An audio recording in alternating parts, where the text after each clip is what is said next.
Hello भाई नमस्ते खुशी थे समस्ते बर्तमान बाहर RB group D recruitment 2026 bumper vacancy 22,195 post for railway department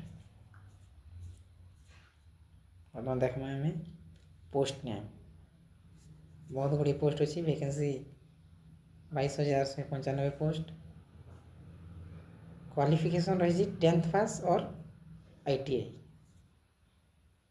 age limit रही 18 ରୁ 33 एक मास 1 ଜାନୁଆରୀ 2026 पर्यंत 18 होता कथा। एप्लिकेशन फीस रही 500 किंतु परीक्षा दे गला परी रिफंड हेबो पुणी से बैंक खाता को टंका फेरी आसीबो 400।